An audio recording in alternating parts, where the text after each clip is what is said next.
Whether you're a skeptic or a believer, join me, Rob McConnell, as together we'll investigate the world of the paranormal and the science of parapsychology here on the X-Zone Radio TV show on XZBN and the X-Zone TV channel on Simul TV. Since 1990, the X-Zone Radio TV show has been the place where people dare to believe and dare to be heard. Together, we'll investigate UFOs, aliens, ghosts, Bigfoot, psychic phenomenon, lake monsters, conspiracy theories, government cover-ups, the truth embargo, alien abductions, ESP, haunted locations from around the world, and so much more. With over 28 years of broadcasting and more than 4,500 individual guests, the X-Zone is truly a place where fact is fiction and fiction is reality, as evidenced by the credibility, integrity, and professionalism of the guests that we bring to our international audience. If you have seen a UFO, had a close encounter, seen a ghost, Bigfoot, lake monster, or a story that you would like to share or have investigated, contact me, Rob McConnell, by sending me your email to xzone@xzoneradiotv.com, or you can call toll-free 1-800-610-7035, extension 143, and on Skype, X-Zone Radio TV. For more information on the X-Zone Radio TV show with yours truly, Rob McConnell, visit www.xzoneradiotv.com or www.xzonetvchannel.com or simultv.com and xzbn.net. Until next we meet here in the X-Zone from our broadcast center and studios in Hamilton, Ontario, Canada, always remember, X-Zone Nation, keep your eyes to the sky and your heart in the light.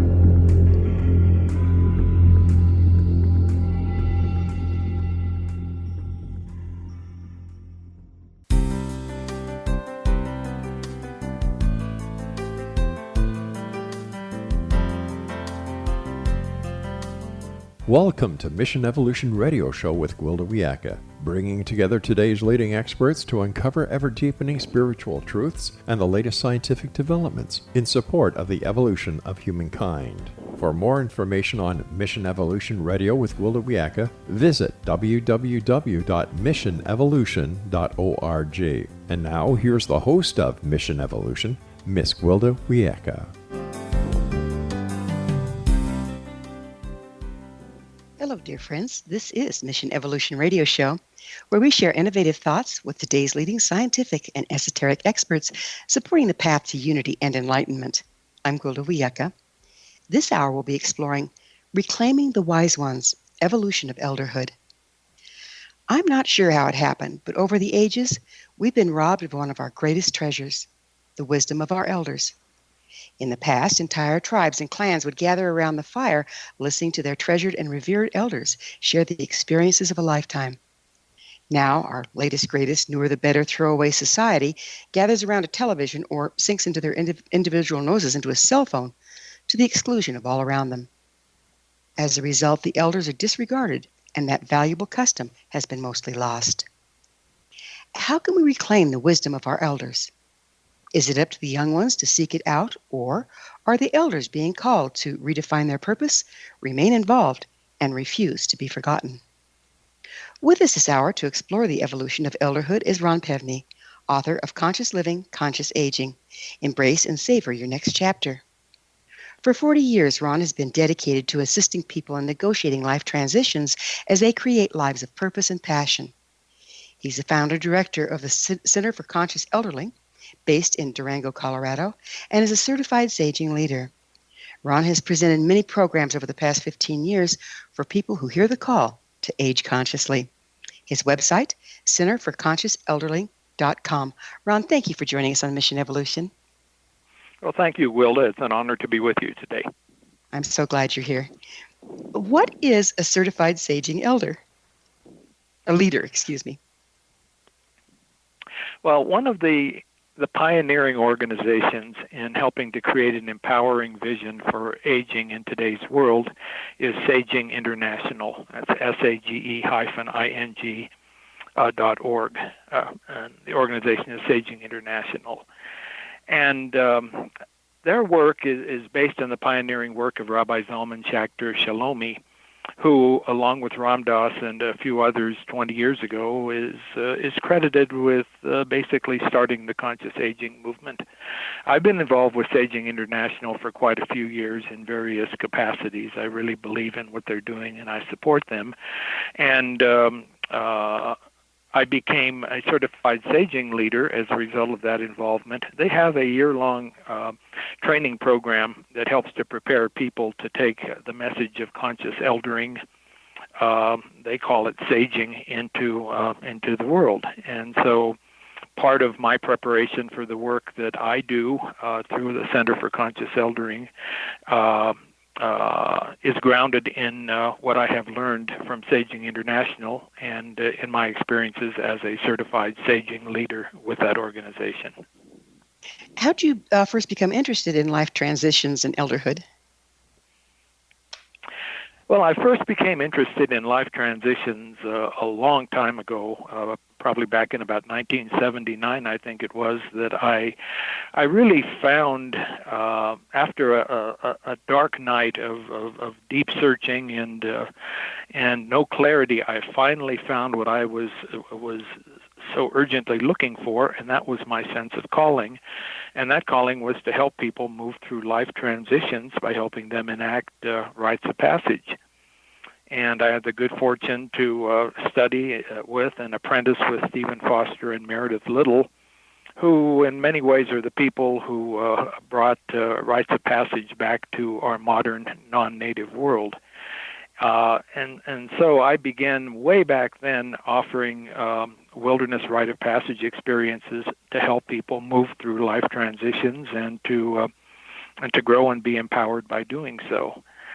And then fast forward a bunch of years, and about 17 or 18 years ago, a couple of wise elders, about 15 years more elder than me, and certainly I felt wiser than me, asked me if I would join them in creating a rite of passage program to help usher people into elderhood.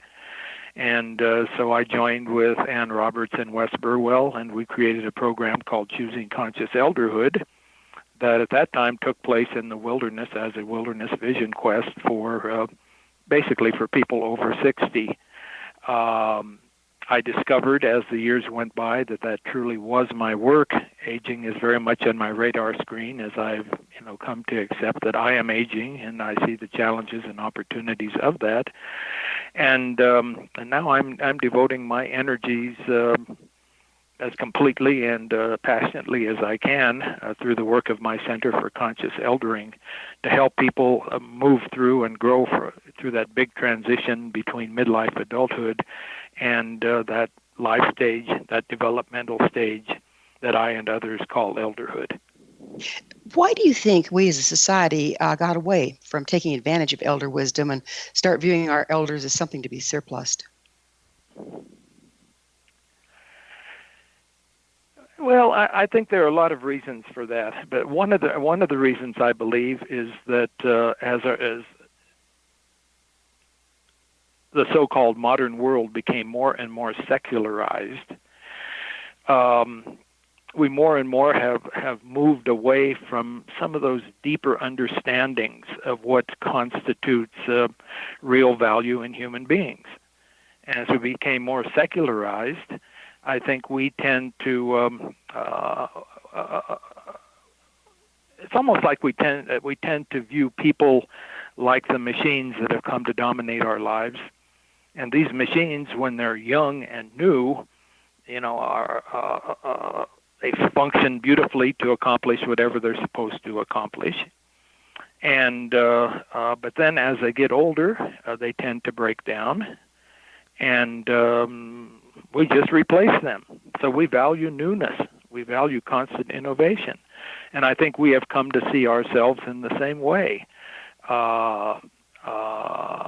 As we get older, rather than somehow growing in a new way, somehow growing spiritually and growing into the kind of wholeness that's possible for us as human beings, as we get older, we're not able to contribute to the economy in the same way that maybe younger people were able to. We're seen as less valuable. our wisdom is seen as less valuable. If we don't know and understand, for instance, technology in the same way young people do, by and large, we are seen as not having as much value for our society. Mm-hmm. And that is, as you and I both know, that is such a shame, because the value that older adults can bring to our society and to the world is absolutely immense. What effect have you seen that this trend has had towards devaluing our elders? What effect has this had on society as a whole?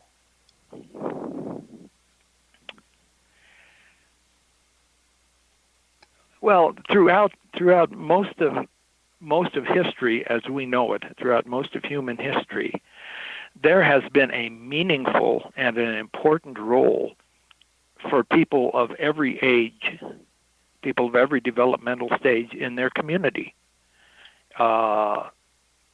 It's never been the case that a whole group of people have somehow been devalued and not had a meaningful role and haven't been expected to play a meaningful role in their culture.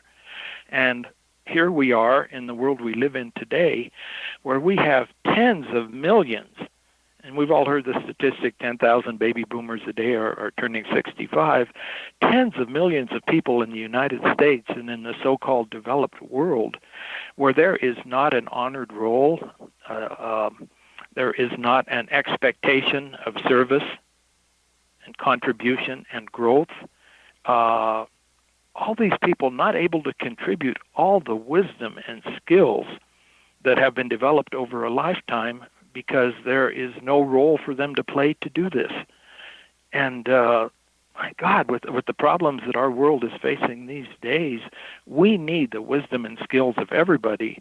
And I think in particular there's a very valuable place for the particular wisdom that can only come from a long life and come from that process of really seeking to grow and to grow into wholeness. Certain qualities that elders can bring to the world that younger people can't, just because they haven't lived long enough. And things are changing out there for sure. But how can we expect to move forward if we can't pay attention to where we've been? And the elders hold that, don't they? Yeah, that is right. That is right. And you're right. You're right, Gwilda. Things are beginning to change. That is so encouraging. I think that slowly but surely we're moving toward a tipping point where we're going to recognize that we need to honor the gifts and the wisdom and contribution of elders. And we're seeing that, there are so many books coming out and so many TED Talks and so many articles and so many workshops and retreats that are all working to change this disempowering paradigm of aging that has sort of ruled for the last several generations. I have a lot of hope that in the way that the tipping points are being reached in so many different aspects of our world culturally. I think that's the case too. We'll have to look at these aspects on the other side of a commercial break. Ron and I will return shortly, so don't go away. You're listening to the Mission Evolution Radio Show, coming to you on the X-Zone Broadcast Network, www.xzbn.net.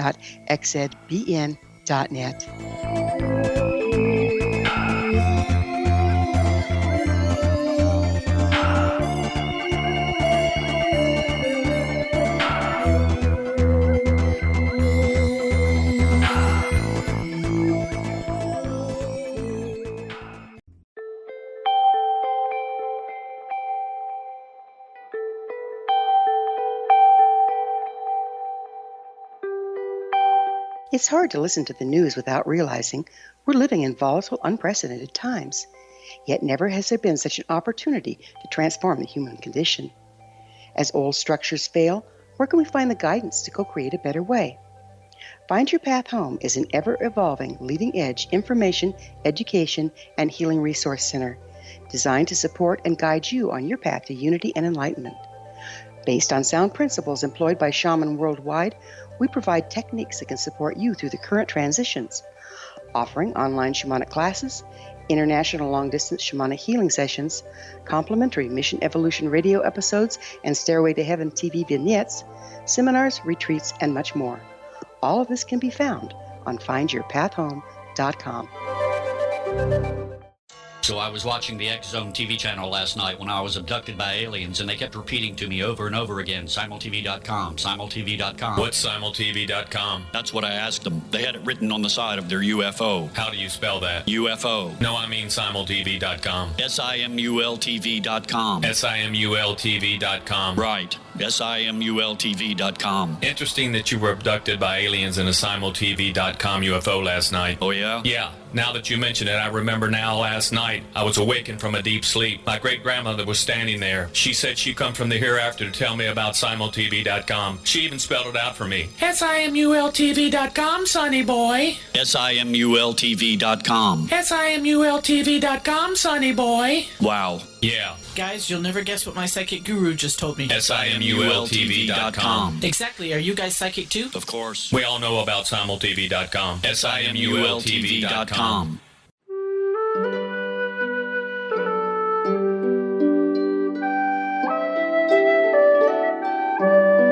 Path Home Shamanic Art School proudly presents the Gathering of Shaman 2019 Fall Retreat, Manifestation Samhain. Join me, certified shamanic instructor Gwilda Wiyaka, in the magnificent Colorado Mountains this November 2nd and 3rd for a life-changing event. Participate in unique teachings and ceremonies that'll put the power and magic of shamanic manifestation into your hands.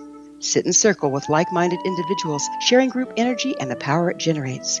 Classes will be held in a facility next to the beautiful, majestic Arkansas River, further empowering the experience. Space is limited, so reserve your spot today. For more information, visit findyourpathhome.com or email touchin@findyourpathhome.com.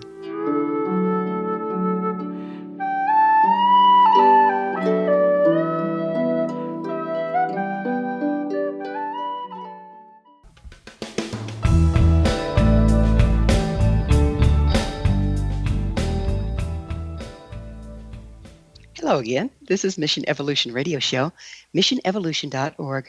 We're dedicated to unification and evolution of consciousness. Our guest this hour is Ron Pevny. His website, centerforconsciouseldering.com. Ron, it occurs to me that everybody dreads aging because it's not honored anymore. And then when we find ourselves in the horrible situation, oh my goodness, we're 60 and over, a lot of people just kind of give up and lose their passion. Are you seeing this? Oh, yeah, that is definitely the case. That's definitely the case. And, there have been various studies done by organizations like AARP and other organizations that work with older adults that have really studied the viewpoints and the attitudes about aging that predominate in our society. And they find that the majority of Americans, for instance, view aging as primarily defined by diminishment and decline and loss and ever-increasing irrelevance. Mm-hmm. And that is so sad. Sure, there's going to be diminishment and decline and loss. But the other side of that coin is that as we lose certain abilities, there are opportunities for other kinds of growth to emerge, and that's what this developmental stage called elderhood is about. There's opportunities for us to deepen our ability to relate to others emotionally, deepen our ability to see the bigger picture, and to help our society to understand how things fit together and what's needed so that we can create a world and leave a world for our descendants that's going to be habitable and be healthy. There's opportunities for spiritual growth that are part and parcel of the life stage of elderhood. There's opportunities for mentoring and teaching and making a difference in so many different ways, even as we suffer losses and declines. And I think that's the reason that there is we're seeing all around us, as I mentioned earlier, this upswell of a new paradigm of aging emerging from so many different quarters, because millions and millions of us, especially baby boomers who have always been in the forefront of cultural change, don't want to just fade into irrelevance. We want to make a difference. We want to thrive. We want to grow. I'm really encouraged by what I see happening now. Well, that being the case, what is conscious eldering? What does that look like? Conscious eldering, as I see it, is aging with intention and purpose rather than just allowing ourselves to drift into getting old. And, I think that most people, if I ask your listeners, think of the word old and what comes up for you, and think of the word elder and what comes up. And for so many people, something about the word elder is something archetypal that is powerful there. It's something that we know deep in our guts and our psyches.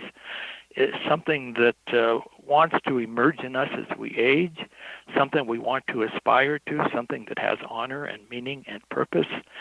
Conscious eldering is an understanding and a view of aging that recognizes that this kind of growth and purpose and meaning is possible, and it takes work. It's not just going to happen just because we get wrinkles and gray hair. It's something that requires commitment. It's a process of growth, and growth is something that always takes work, always requires us to stretch beyond our perceived limits and comfort zones. But conscious eldering is a path toward reaching our wholeness and our potential as we age. I think when I think of elder versus old, elder kind of brings to mind someone that has a life well lived, and they have gained the knowledge from doing that. However, a lot of us have a lot of regret and don't necessarily feel that we have lived our life as well as we would like to once we start, reaching 60 and beyond. How can we can transmute that, can't we? How do we do that? We can indeed transmute that. And I think that's one of the tasks, challenges, and the opportunities of moving into the stage of elderhood is to transmute that. Yes, indeed, it's the case that we have all made mistakes. We have all had shortcomings. We all have things that we can regret. We have a choice as to whether we're going to hang on to those regrets and those self-recriminations and the resentments we hold toward others or ourselves, the disempowering stories we tell ourselves. We have a choice as to whether we could hold on to those, or whether we're willing to let them go, and to begin to tell us a story that can empower us as we age. Like, for instance, if we take a look at certain things we have done or not done in our past that we view as real mistakes, or that really caused us pain, or that caused others pain. Yes, it may be true. It caused us pain, caused others pain. Maybe we could have done differently. But we can adopt the perspective that all these experiences were part of our own heroes and heroines' journey, our journey of growth. And we can learn from them. And we could learn from mistakes we made. We could see how that we could use those as tools for our growth and for the development of the kind of wisdom that as elders then we could share with younger people.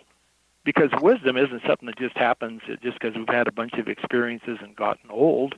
Wisdom is something that happens as we've worked with the experiences, we've seen what we have learned, how we have grown through them, and then we're able to communicate that to younger people who haven't had the wealth of experience we have had. Well, this kind of brings me to the next angle. You speak of a life review regarding aging consciously. Would you go into that a little bit for us? There's a very natural tendency in all of us, I think, as we get into our 60s, 70s, start to move out of midlife adulthood, a tendency to be thinking about the past, reflecting about the past. It's just going to come up naturally.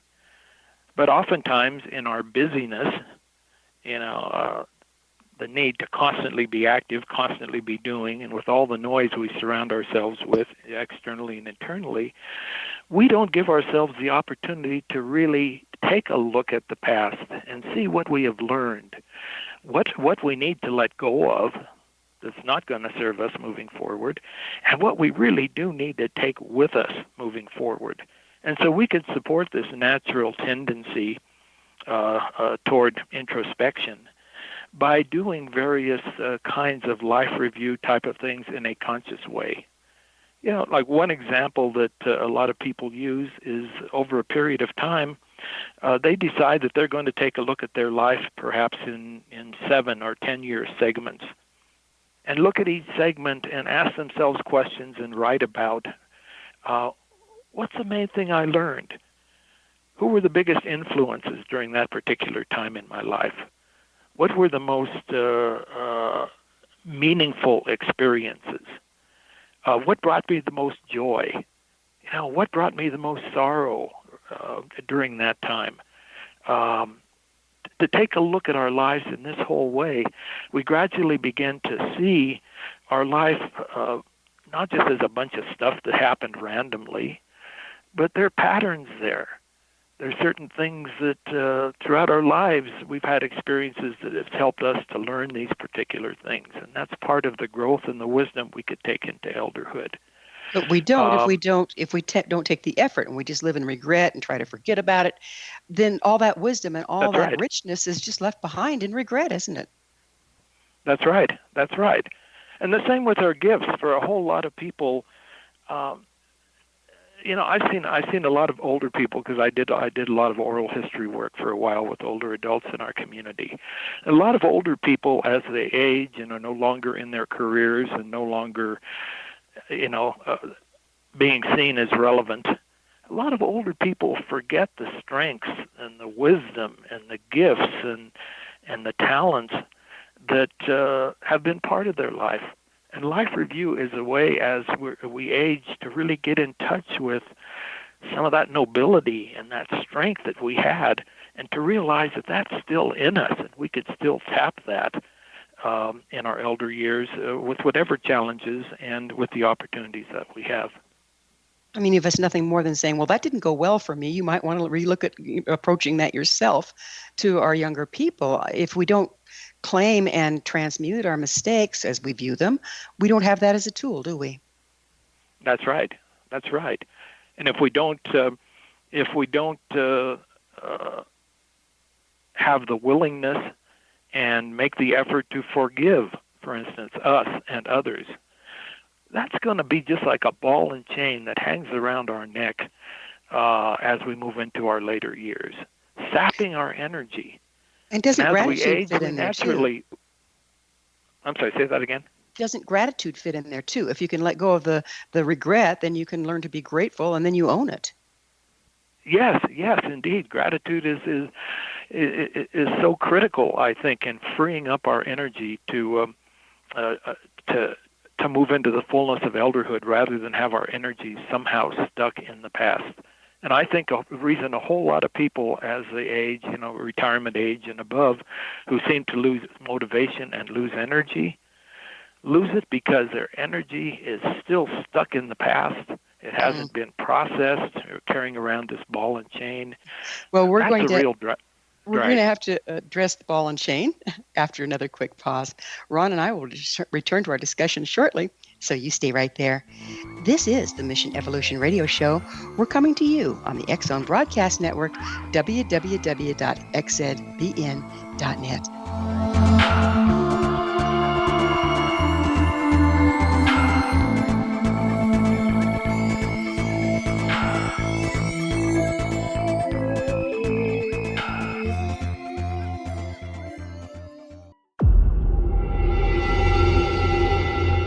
Whether you're a skeptic or a believer, join me, Rob McConnell, as together we'll investigate the world of the paranormal and the science of parapsychology here on the X Zone Radio TV show on XZBN and the X Zone TV channel on Simul TV. Since 1990, the X Zone Radio TV show has been the place where people dare to believe and dare to be heard. Together, we'll investigate UFOs, aliens, ghosts, Bigfoot, psychic phenomena, lake monsters, conspiracy theories, government cover-ups, the truth embargo, alien abductions, ESP, haunted locations from around the world, and so much more.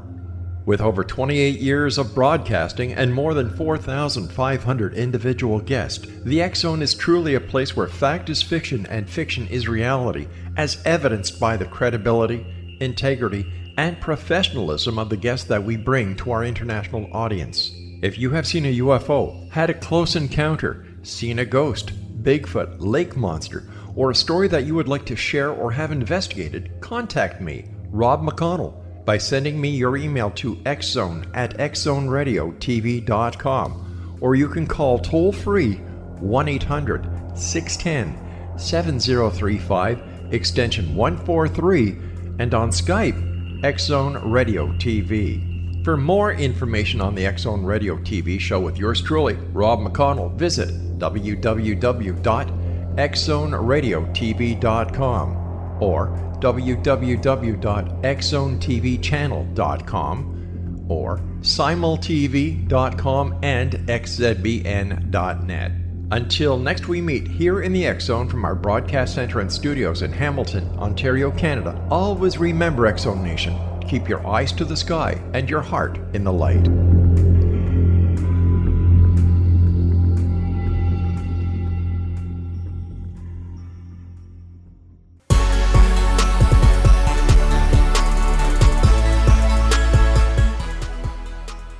Welcome back. This is the Mission Evolution Radio Show, missionevolution.org, bringing leading-edge information supporting the path to enlightenment. We're speaking with Ron Pevny, his website, centerforconsciouselderling.com. Ron, what are life transitions? Let's go into that a little bit. Well, life transition is any significant change that happens in our lives, where we know that somehow we are not and we cannot continue to be who we have been, and something else wants to emerge. We're not quite there yet, and the transition is that change from one life status to another. And there's certain...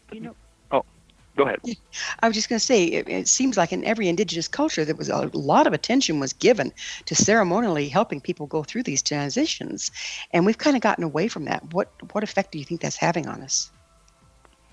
Oh, I think that's having a hugely detrimental effect, because as we move from one stage of life to another, for instance, youth into early adulthood, or midlife adulthood into elderhood. As we move through one life stage to another, there are changes that want to happen inside of us, inside of our psyches.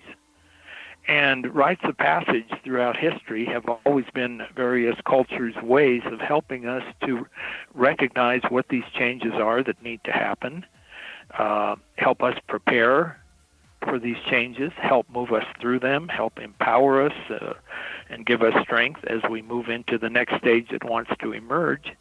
And if you don't have meaningful rites of passage, you don't have recognition of the need for support in moving through these kind of changes, then people, as is so often the case in the modern world, just kind of blunder through life, sort of moving forward, but in many ways staying stuck, at least emotionally and internally, where they were. And I think that's why there are so many adults in our society who are really still adolescents or kids, and I think that's why there are so many people, even with gray hair, who have never really grown out of childhood or youth because they have never developed internally. They've never had support in doing this.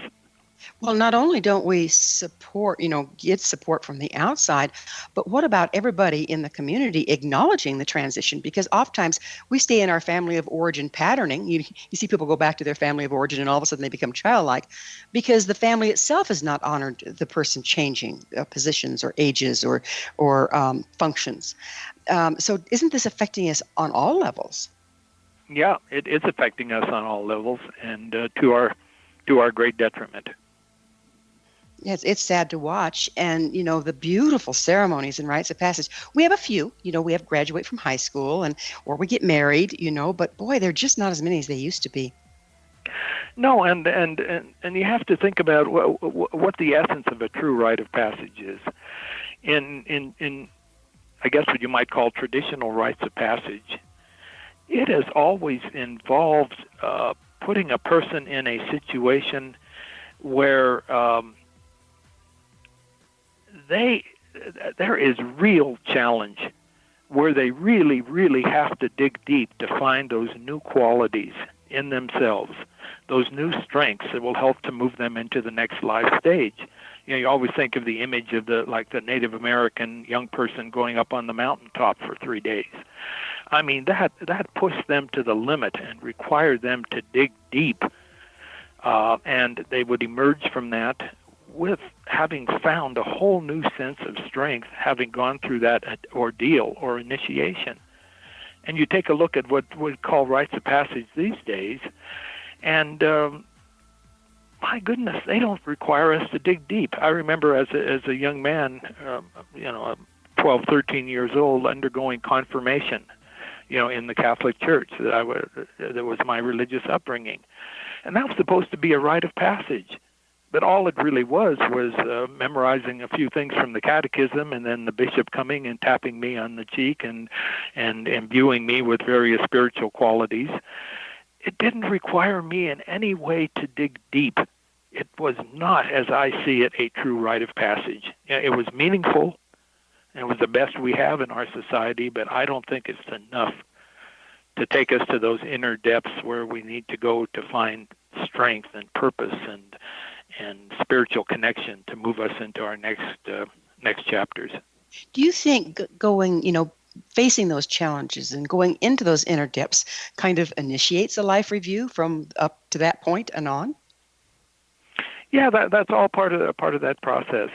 And in traditional rites of passage, a lot of the life review type of things kind of happened in preparation before, for instance, a young person went up on the mountaintop or went in Australia, went on their walkabout. The elders prepared the young people. They helped them to do those kind of things that in many ways conscious eldering is about, to look at their lives up to that point, to see what strengths they've gained, prepare to let go. And you have to let go of being a kid, for instance, and emotionally, young people had to be willing to let go of that so they could move into adulthood. And so that's an important part of the role of elders, is to help initiate young people and prepare them to learn how to move through the transitions of their lives. And you have to move through them yourself before you can be of any use in that regard. Indeed. Yeah. So what is life purpose? Let's play with life purpose for a little while. Well,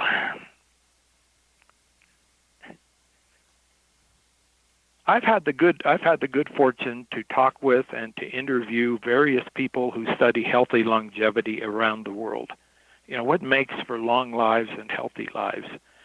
And they all say that at the top of their list is having a strong sense of purpose. And by purpose, what's meant is, one definition is a reason for getting up in the morning that is bigger than just your own comfort and security. Okay.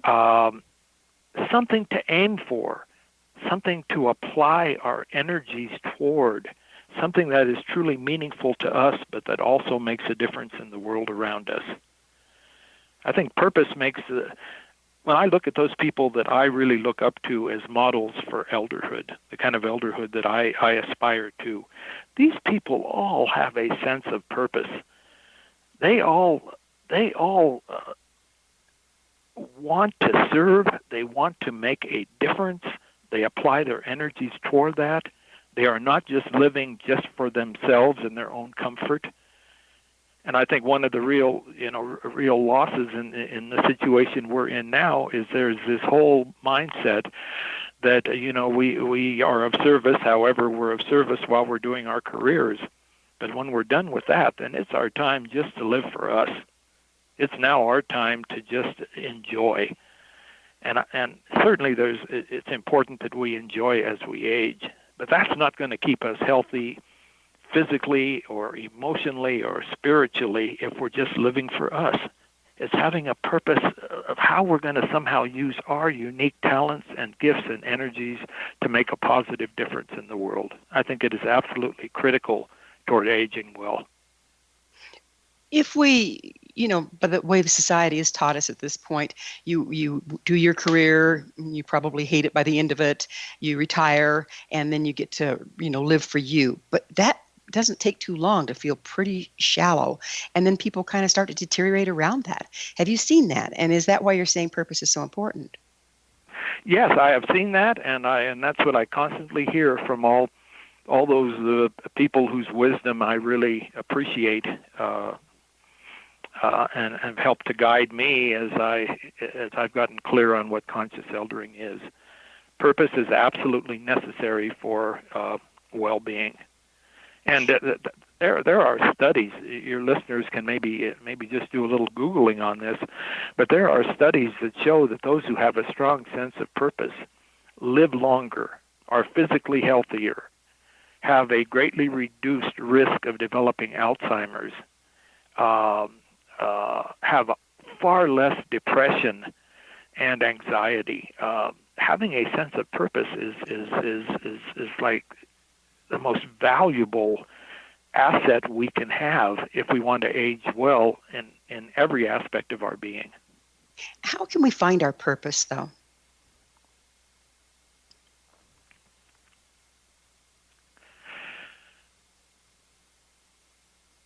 Well, I think we need to get clear, a little bit more clear in a definition of purpose. I think a lot of people have the idea that purpose is, some grand crusade or mission that we've got that's only ours.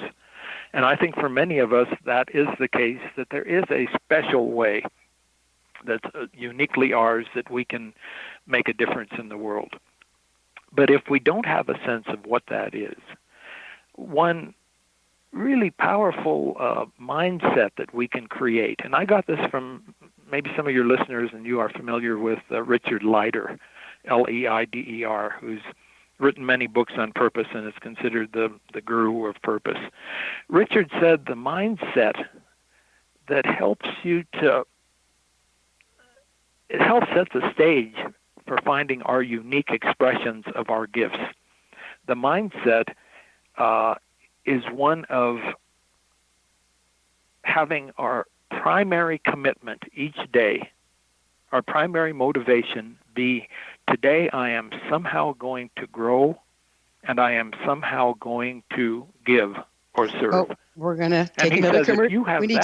We need to take another commercial break, Ron. I'm sorry. Ron and I will be back shortly, so don't leave us now. This is the Mission Evolution Radio Show on the X-Zone Broadcast Network, www.xzbn.net.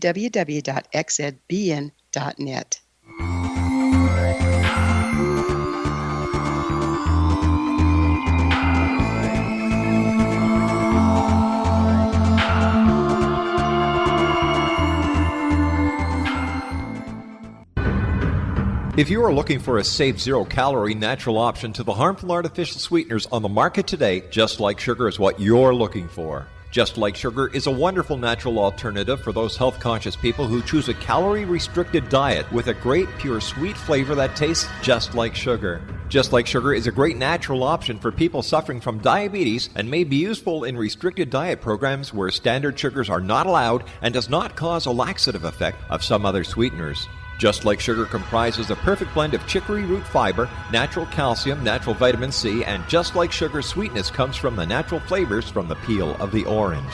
Just Like Sugar is a natural alternative to harmful artificial sweeteners and will change the way that you believe all natural sweetener products taste. Just Like Sugar is available at your local Whole Foods markets, Wild Oats markets, Henry's, Sun Harvest, and many other fine natural food stores in the U.S., Canada, and worldwide. They are here, and they've been here for thousands of years, making their presence known in the shadows. They might be seen by a lonely motorist on a deserted road late at night, or by a frightened and confused husband in the bedroom he is sharing with his wife. But who are they? What do they want? Why are they here? Perhaps most concerning, has the government been aware of their presence all along? The new book by Ellie Marzulli, UFO Disclosure, The 70-Year Cover-Up Exposed, delves into the world of UFOs. Can full disclosure be soon? Order now and receive a free hour and 37-minute DVD on the UFO phenomenon. UFOs are real. Get both the book and the DVD, a $40 value, for only $19.99. To order your book and DVD today, go to lamarzulli.net. That's LAMARZULLI.net. You have heard of the X Zone? Now watch it on Simul TV, plus 500 video games, live TV channels, free video on demand, worldwide, and more. Does this sound like tomorrow's television? Well, it is, but you can have it today, right now. It is Simul TV. Simul TV offers what the others only wish they could provide. 15 exclusive channels like X-Zone, Sci-Fi, and Horror. We are worldwide. No other provider offers that. 500 built-in video games. No need to have an extra expensive system. We have them included. Free video on demand. Live streaming events from around the world, interactive online network, and much more. Tomorrow's TV today. Simul TV. Sound too good to be true? Well, it's not. You can have Simul TV today. Sign up at simultv.com. Do it today.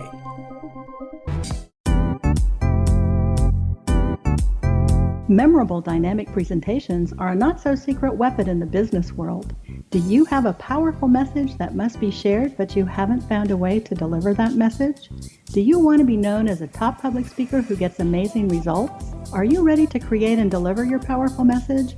Thomas Hides can help you create and deliver your speech to get the results you desire. Visit iconquality.com. Did you expect your business to flourish, but instead it plateaued or didn't get off the ground yet? Would you like to achieve massive goals and discover new sources of income within your business? When you're ready to experience that type of success with fast results, Cindy Hendricks is the business coach for you. Her work with entrepreneurs and business owners has been life-changing. To get you and your business where you want to be, go to imaginemoresuccess.com. Has the fear of public speaking stalled your business or personal life? What would you give to develop and maintain supreme confidence? Have an invaluable private program to always perform at your best. Imagine how you would feel.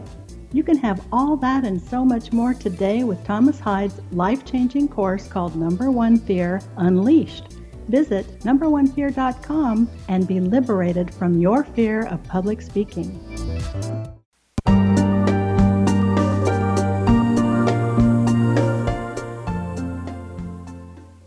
Welcome back. This is Mission Evolution Radio Show, bringing together gifted people of service to the world. To suggest a topic or guest, email us, info@missionevolution.org. We're speaking with Ron Pevny. His website, centerforconsciouselderling.com. Ron, we were just getting into purpose and mindset, and that was getting pretty intriguing. Would you mind continuing with that?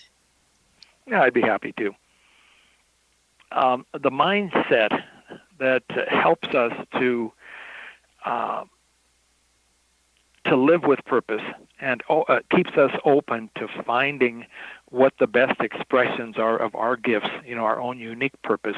The mindset is one of service and growth, and having that be our primary motivation for each day. And if each day we're looking for opportunities, and there are plenty of them around, to somehow grow and to somehow serve, then we're living with purpose.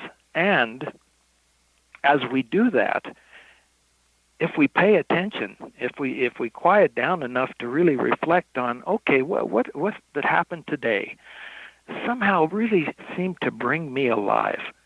What seemed to really spark something in me?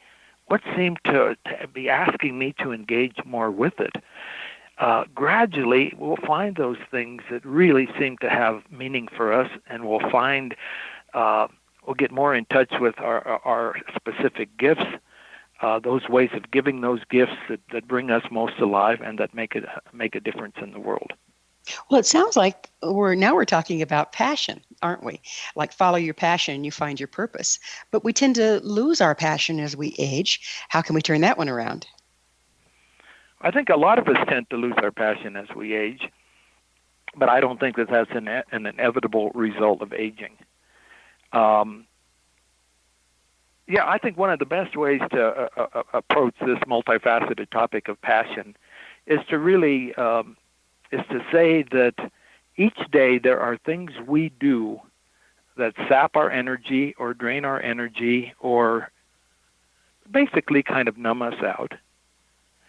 And there are things we do or can do that really help us to feel alive, that really seem to feed the passion rather than draining the passion.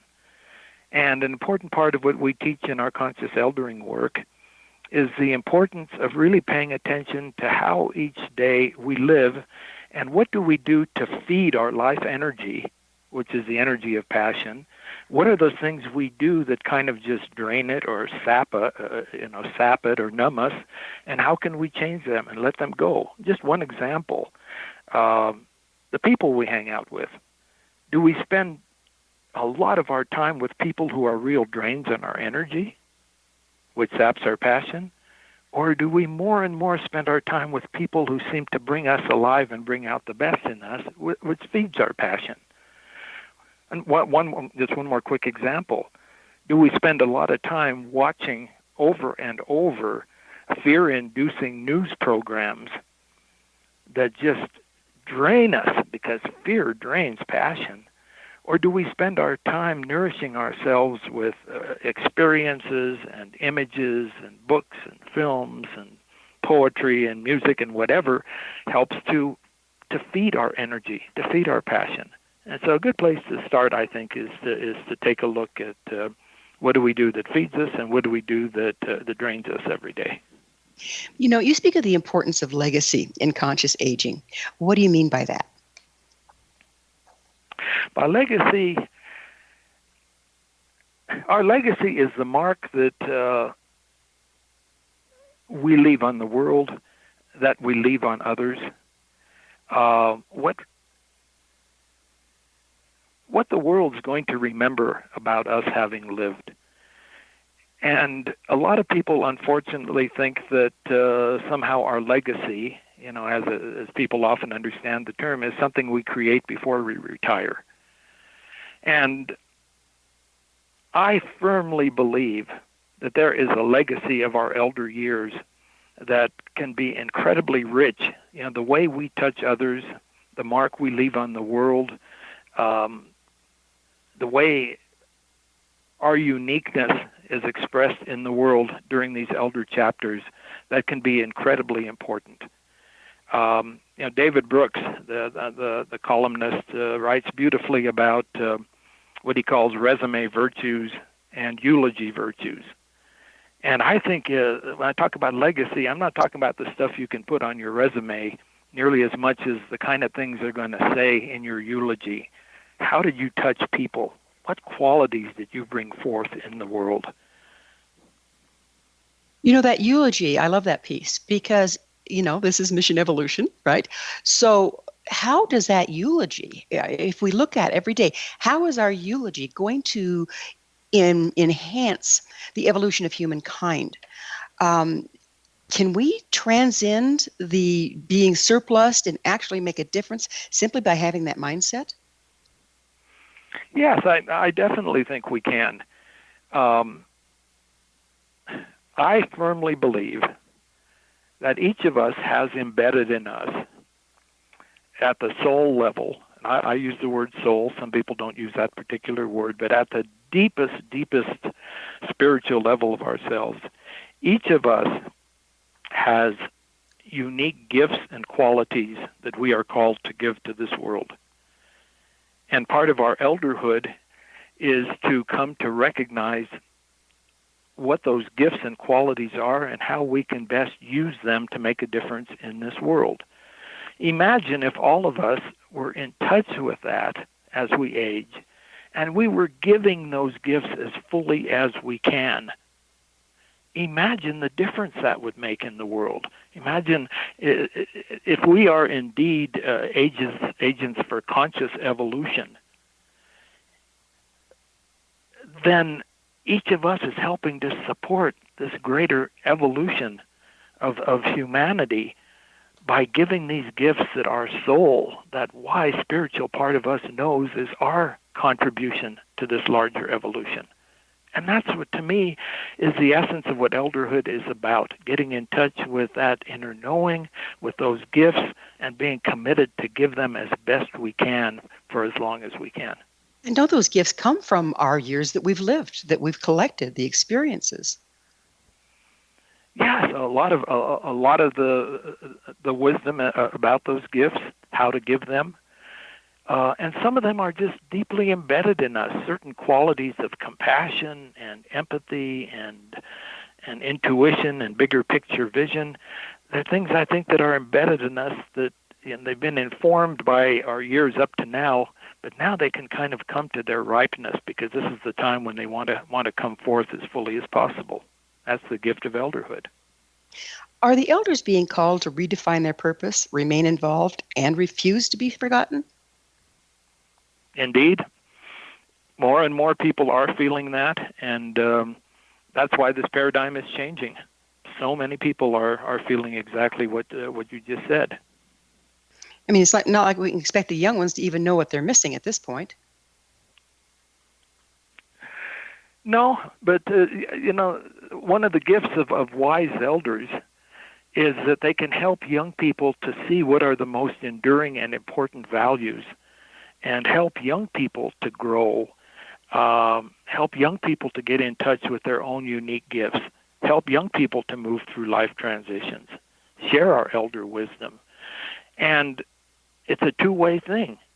It's not just that us elders are going to sit back and pontificate about how life should be, but younger people can energize us, they can teach us, they can show us so many important things. And I think a critical part of conscious eldering is intergenerational work between wise elders and younger, idealistic, energetic people, working together in various ways to learn to make a difference in the world together. And therein lies the key to evolution, yes? I believe so. We have just about a minute left. How do you see the world changing should our elders become more involved and our younger people listen? Our elders should indeed become more involved. And as we're committed to make a difference, to give our gifts, to live for more than just us, that's naturally going to find expression in becoming more involved. The critical thing is that it has to be done with balance, because one of the other callings of this elder part of life is to be more reflective, to be inward, to focus more on our inner life and our spiritual development. And so we each have to find our own balance where we're making a difference out there, but we're also honoring all these other needs for inwardness and for inner growth. And when young people see that and see elders living in this way, I think we're going to gradually change the way the whole society views aging. Young people need models of people who are aging really well and who are proud of it and who are making a difference in the world. Yes, that example is huge. And if we consciously move through our life transitions, that gives them the reflection on how it can be done. That's right. That's right. It's an amazing time to be alive, isn't it, Ron? I think it is maybe one of the most amazing times in human history, and I'm not just saying that myself. Many of those, like Barbara Marx Hubbard and others whose opinions I greatly value, say that this is a unique time in human history. Absolutely. The world is perched on a knife edge between collapse and transformation. Well, as and I always, think that elders have a lot to bring to that. Amen. As always, time has flown, though, and we're out of it. Ron, thank you so much for coming on the show. Our guest this hour has been Ron Pevny, the author of Conscious Living, Conscious Aging, Embrace and Savor Your Next Chapter. His website, centerforconsciouselderling.com. For our amazing past episode collection, visit our website, www.missionevolution.org. This has been Mission Evolution Radio Show with Wilda Wieka on the X-Zone Broadcast Network, www.xzbn.net. Join us next time as this mission continues, bringing information, resources, and support to our evolving world.